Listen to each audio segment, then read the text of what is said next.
Welcome to Defense Briefing. The content of the briefing includes China's misunderstood nuclear expansion, 96-year-old Korean War veteran still attempting to get Purple Heart Medal after 7 decades, Paris races to clean up Seine before Olympics, the punishing military doctrine that Israel may be following in Gaza, Putin's new story about the war in Ukraine, or China's misunderstood nuclear expansion, foreign affairs. China's rapid expansion and modernization of its nuclear arsenal have raised concerns among U.S. defense strategists.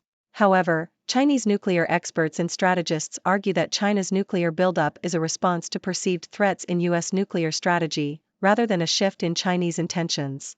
Chinese analysts fear that the U.S. has lowered its threshold for nuclear use and is acquiring new capabilities to destroy or degrade China's nuclear forces.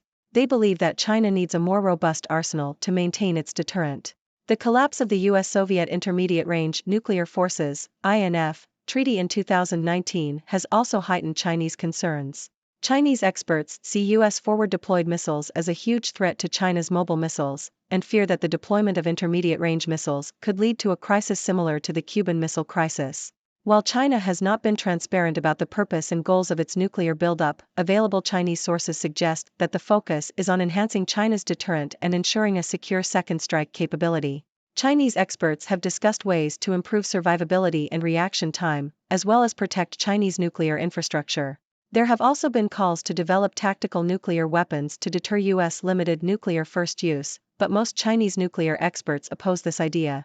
Greater transparency from China about its nuclear posture could help alleviate some of the worst-case assumptions held by U.S. strategists. Understanding how U.S. nuclear posture shapes Chinese threat perceptions could also help craft nuclear policies that are viewed as less provocative. However, tensions between the U.S. and China over Taiwan make achieving these goals difficult. The U.S. response to China's nuclear buildup could further fuel an arms race between the two countries. 96-year-old Korean War veteran still attempting to get Purple Heart Medal after 7 decades. Associated Press. A 96-year-old man, Earl Meyer, is still waiting to receive the Purple Heart Medal for injuries he sustained during the Korean War. Mr. Meyer claims that he was injured in combat in June 1951. The U.S. Army has rejected his request for the Purple Heart, citing insufficient documentation. Doctors at the Department of Veterans Affairs agree that his account is probably true. The medic who bandaged Mr. Meyer's leg told him he would file the forms to show he was wounded, but he never did. Mr. Meyer thinks the medic may have been killed in action. He took the step of suing the Department of Defense and the Army in September. An Army Review Board issued a final rejection of his request for the Purple Heart in April.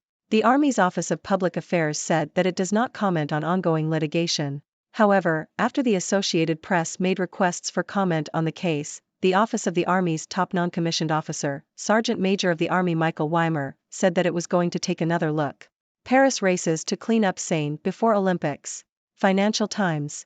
Russia has added RUB 3.4 tn, $37 billion, to its budget for this year. The additional funds will be used to support various sectors of the economy, including healthcare, education, and infrastructure. The move comes as Russia faces economic challenges due to the COVID-19 pandemic and falling oil prices. Meanwhile, the ongoing conflict between Israel and Hamas is starting to impact Israel's economy. Businesses in the country are struggling, and there are concerns about the long-term effects of the war. In Spain, the ruling Socialist Party has sealed a controversial amnesty deal with Catalan separatists. The deal has sparked criticism from opposition parties and raises questions about the future of Catalonia's independence movement. Lastly, Paris is working to clean up the River Seine in time for the 2024 Olympics.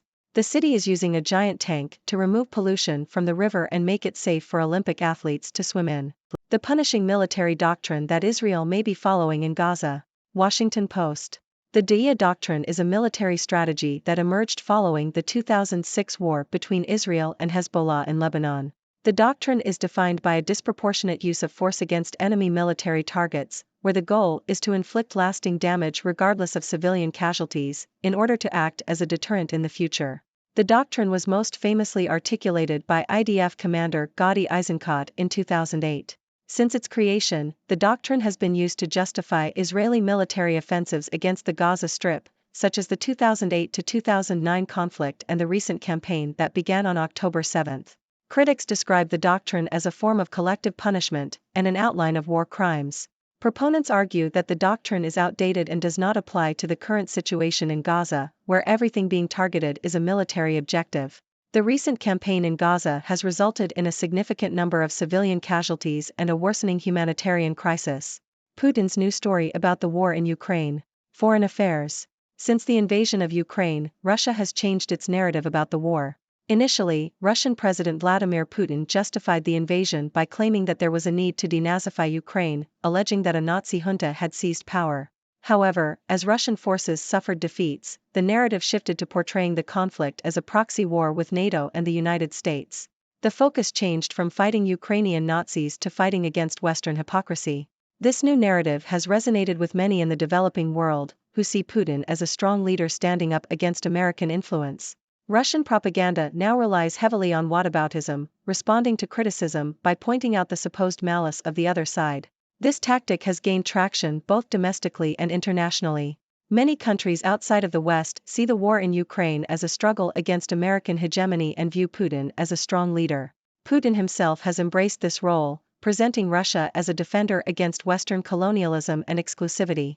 The recent crisis in the Middle East has further strengthened the Kremlin's propaganda, providing Putin with an opportunity to demonstrate his leadership in the anti-American camp. Despite his previous close relationship with Israeli Prime Minister Benjamin Netanyahu, Putin has criticized Israeli airstrikes on civilian targets and voiced sympathy for the population of Gaza. The Kremlin's accusations of Western hypocrisy have had a potent effect, resonating with many around the world who view Putin as a situational ally against American influence. Flights get longer as airlines are forced to skirt war zones. Bloomberg. Rising tensions in the Middle East, including the war between Israel and Hamas, have forced airlines to curtail services for safety reasons. Israel's El Al has stopped flying over much of the Arabian Peninsula, and most other airlines have stopped flying to Tel Aviv. The conflicts in the Middle East have also caused a slight reduction in passenger demand for trips to the region. The closure of airspace in the Middle East would be challenging for airlines, with 300 daily flights between Europe and South and Southeast Asia most affected. Russia parades Ukrainian war prisoners as volunteers for its army in apparent violation of international law. CNN. A group of former Ukrainian soldiers, some of whom may have been prisoners of war, have reportedly joined the Russian military to fight in Ukraine, according to Russian state news agency RIA Novosti. The agency released a video showing dozens of men wearing combat fatigues and taking an oath to Russia. The size of the unit is unknown and it is unclear whether the men joined voluntarily. The move could be a violation of the 1949 Geneva Conventions, which outlaw the coercion of prisoners of war. The war between Russia and Ukraine, which began in 2014, has so far seen no decisive victory for either side. Biden's secrecy on arms transfers to Israel unnerves some Democrats. Washington Post. President Biden is facing increasing pressure from congressional allies to disclose the amount of U.S. arms being sent to Israel. The civilian death toll in Gaza has drawn international condemnation, and Democrats are becoming increasingly unsettled.